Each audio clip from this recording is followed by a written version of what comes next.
खबरें जो आपको सीधे जोड़ती हैं हमसे, जिनका आपकी जिंदगी पर होता है सीधा असर। खबरों की वही तस्वीर, बिना बदले बिना डरे, जज्बा सच का लिए, सच दिखाते हैं। रामचंद्र। कहाँ से हैं? महात्मा गांधी नगर, कस्बा बिल्हौर से हैं। अच्छा। कानपुर नगर। किस समस्या को लेकर आए? हमारे भाई की 17 जून को कुछ लोगों ने गांव के जो राजेंद्र हैं, विद्यासागर हैं, अरविंद हैं, रमेश हैं, पुत्रगण, बाबूलाल, इन लोगों से पहले हमारी काफ़ी दुश्मनी चलती रही। अब बीच में इन लोगों ने दोस्ती की। दोस्ती करने के बाद में ये लोग घर से ले जा करके अपने ही खेतों पर इसके मर्डर कर दिया इसका। और मर्डर करने के बाद में कुछ जब देखा कि लाश को नहीं गायब कर पा रहे हैं, तब ये लोग बैटरी रिक्शा से गायब करने ले जा रहे थे। बैटरी रिक्शा से घर पे डाल गया करके जब हमने पुलिस को सूचना दी, 100 नंबर 112 नंबर फ़ोन लगाए तो पुलिस आई। अब पुलिस ने देखा सुना कि काफ़ी इसके चोटें लगी हुई हैं। उन्होंने तत्काल, हम लोग तो इतना गमगीन हो गया था, पूरा परिवार रो रो के परेशान थे। अब उन लोगों ने तत्काल पंचनामा भरवा करके तत्काल इन लोगों ने पोस्टमार्टम हाउस भेज दिया। तो वहाँ हमारे पास पैसे नहीं थे, तो गाड़ी किराया मांग रहा था कि हमको पैसे दे। हम कहाँ दें इस समय, आपने पहले बताया होता है तो हम पैसे लेके अब हम किससे मांगे यहाँ। खैर किसी न किसी तरीके से वहाँ कुछ लोगों ने पैसे दे दिए थे। तो पुलिस आई। पुलिस का काम यह है, पुलिस इनसे लोगों से हमसे कह रहे रामचंद्र परेशान न हो, तुम्हारे साथ न्याय होगा। अब पुलिस ने बीच में पैसा खा लिया। हमसे यही दिलासा देते रहे कि तुम्हारे साथ न्याय करेंगे। तो हमने साहब हमको न्याय चाहिए और हमें कुछ नहीं चाहिए। अगर इन लोगों ने जिस तरीके से इन लोगों ने बेरहमी से उसको मारा है, मुंह में अंगूछा दाब के, सूत्रों के मुताबिक मालूम होता है कि मुंह में अंगूछा डाल के और उसके सीने पर चढ़ के बुरी तरीके से इसको मारा है इन चारों भाइयों ने। और मार के लोग फरार हो गए। फिर हम इनके घर पूछने गए कि कहाँ भैया कैसे क्या हुआ है, तो ये लोग ना घर पे मिले, फिर खेतों पर गए, खेतों पर भी नहीं मिले। अब ये लोग भाग गए। और बाद में फिर पुलिस को पोस्टमार्टम देख करके पुलिस ने 302 की हत्या का मुकदमा भी लिखा। मुकदमा लिखने के बाद में अब पूछ रहे क्या चाहते हो क्या हो। तो हमने साहब हम यही चाहते हैं कि इसको न्याय मिलना चाहिए।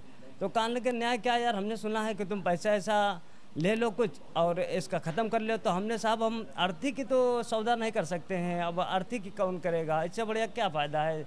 हिंदू रीति रिवाज के अनुसार में अब अगर आर्थिक सौदा कर लें, हमसे तो नहीं हो सकता है आर्थिक का सौदा। तो कानून के फिर हम ख़त्म कर देंगे यही पैसा दे करके। तो हमने तो कानून से अपना ख़त्म हो रहा है तो ख़त्म करवा लीजिए।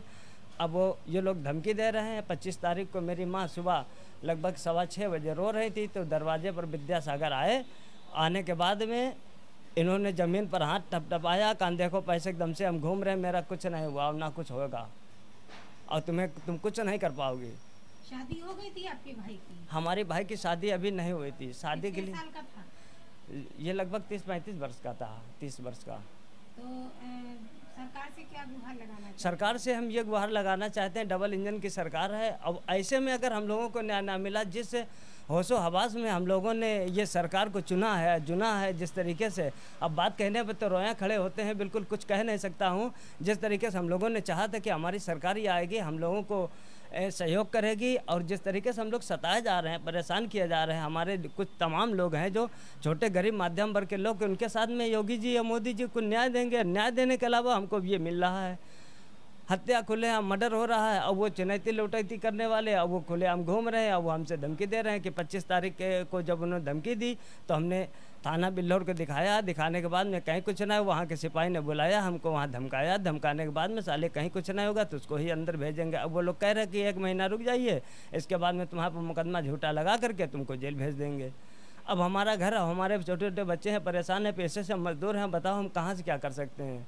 हमारे छोटे छोटे बच्चे हैं, जरा जरा डाल के हम लोग मेहनत मजदूरी, शाम सुबह का आना जाना है। और जो आदमी मजदूरी करने जाएगा तो सुबह जल्दी निकल जाएगा समय से और शाम को 8 बज सकता है, 9 बज सकता है। ये लोग हमेशा फिराक में रहते हैं। कल परसों तो 3 दिन से ये हमारे दरवाजे लगभग 11-12 बजे रात में, हमारे घर से इनके घर की दूरी लगभग 40-50 कदम है या थोड़ा ज़्यादा हो सकता है, अंदाज़ा मैं बता रहा हूँ। वहाँ से ये मेरे दरवाजे पे ये आते हैं 12 बजे रात में, कहीं 11 बजे रात में, 2-2, 3-3 भाई। अब ये क्या करने आते हैं, ये हमारे फिराक में लगे हैं। इनका कहना है कि हम तुम्हारी हत्या कर देंगे, तुम्हारे भाई तो डेड बॉडी मिल गई लेकिन तुम्हारी डेड बॉडी नहीं मिलने देंगे, हम अकेले बचे हुए हैं, रो रो कर हमारा बुरा हाल है। ये लोग जान से मारने की धमकी दे रहे हैं।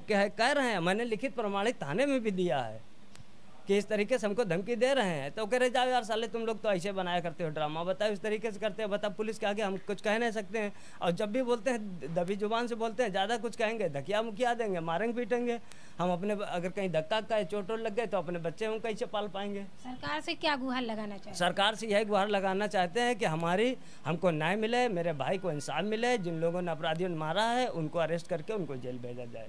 मैं यही चाहता हूँ। योगी मोदी जी से मेरे रिक्वेस्ट है, अब मैंने हर तरीके से बड़ी कोशिश करके योगी और मोदी जी को चुनाव में जिताया है, लग कर के मेहनत किया है, सब कुछ किया है, और फिर भी जिताएंगे अगर इन्होंने मेरे साथ न्याय किया है।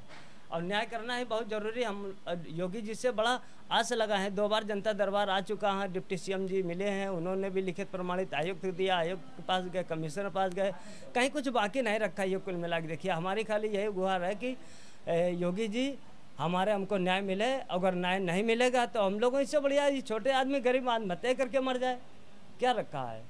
अब आत्महत्या करने से हमारा परिवार मजबूर हो रहा है। अब हम बताओ कहाँ जाएंगे। अब हमारी कौन सुनने वाला है? सुनने वाले हम तो बड़ी आस लगाए हैं कि हमारे योगी जी हमारे साथ में न्याय करेंगे, मोदी जी हमारे साथ में न्याय करेंगे। अब न्याय नहीं मिलेगा तो हम लोग घुट घुट के तो वैसे मरे हैं, वैसे मर जाएंगे।